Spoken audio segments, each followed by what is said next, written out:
Hectic. Welcome back, Mzansi. You're still tuned into your #1 youth show, Hectic 99, and it is hashtag on the flip. And right about now, we are about to delve into a serious, hectic topic, and we are talking HIV and AIDS. So make sure that you do join us in this conversation on Facebook as well as Twitter. Now, HIV and AIDS is a prominent healthcare issue in South Africa, a healthcare concern. Now, the statistics tell us that about 6 million people in Mzansi are infected with the HIV virus, and in 2011, 270,000 people died due to AIDS-related diseases. Now, we can understand that there is so much negativity surrounding this, disease. And today we do have Mrs. Pumeza all the way from Doctors Without Borders, and you're going to help us just shed some light, because knowledge is light at the end of the day, and the more we know, the more we can actually improve our lives. Now, first things first, I know that this sounds like information that people have heard before, but why is it so important to get tested? It is very important to get tested, and regularly, and we always recommend that people do test after 6 weeks or 3 months if they're sexually active. And so if they test and find out that they're HIV positive, there's support that they'll get, and there's treatment as well that we call it antiretroviral treatment, for them to keep them healthy, and so they can live a healthy and a long life. Okay, now, Sis Pumeza, you said they can live a healthy and long life. Is this the truth? Is this possible? Because I feel as if so many people feel that, when they test positive, it's over. Like, it's a death sentence, life is done, but it's not the truth. Actually, HIV is not a death sentence. If you take your antiretrovirals every day, the way the doctors are telling you to do so, everything will work out fine. You can live a healthy and a long and productive life like anybody else. Okay, now, in addition to taking your ARVs, what are the other things that you can do as an HIV positive person to actually improve your life? Yes.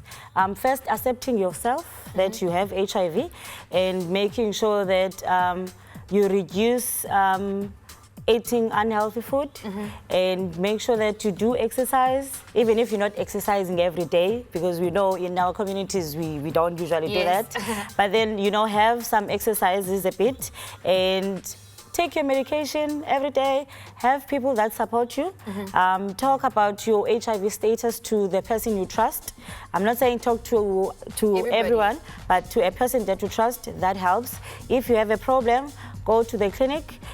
Make sure that you're not scared of going to the clinic. Clinic shouldn't be a place where you feel like you should go there when you're sick. Even if when you're not sick, but just go to a clinic, talk to someone. That really helps. But first things first, make sure you get your medication every day. So, Sis Pumeza, you guys are working in Khayelitsha at the moment, doing your own clinics. Tell us about that. Right now, we're working in Khayelitsha in a Site C youth clinic. So that's a clinic that takes youth from 12 to 25. We have youth that are living with HIV, and we make sure that when they test for HIV, we have sessions that we give them that they'll make them understand HIV and make them to easily accept their HIV status. And then we give them medication. So when they come for medication, they come once every month. And in all that, when they come, they make sure that they see a nurse, someone that will show them that the treatment is working, and as well they'll assure themselves that they're taking medication every day. So the staff in the clinic, it's youth, and they all understand and aware of I really the virus. like the fact that there's that support group. People can actually sit and talk about it with other people. They can get encouragement, and that at the end of the day is breaking down the negative stigma that is out there, because people are doing things to be productive and help their lives. Now, you guys also work with under 12-year-olds, and I can imagine how incredibly difficult that can be, because you're dealing with children that perhaps, obviously they did not contract this disease by themselves. Yeah, we do. We actually we have clubs. So in our clubs, we have different people. One, we have people that know they have HIV, but they're not on treatment. And we have the set of people that started their treatment. And then the third set will be the ones that are already on treatment for more than a year.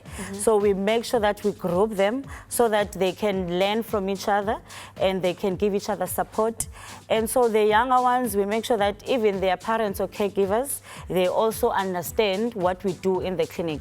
What happens for a young person when the young person comes to the clinic.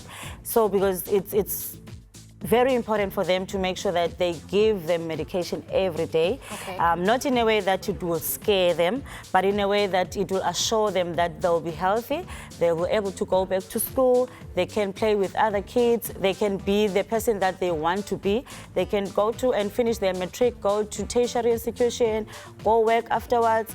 So really there is life after HIV if a person makes sure that I get my treatment every day. Sis Pumeza, thank you so much for enlightening us today. I really love what you said at the end. There is life after HIV. And if you are struggling, you know, with a little bit of depression or whatever it might be, you guys can reach out to you guys. You know, there's so many options out there for you. Remember to take your medication if you are watching today, because you can live a long and productive life. Thank you so much.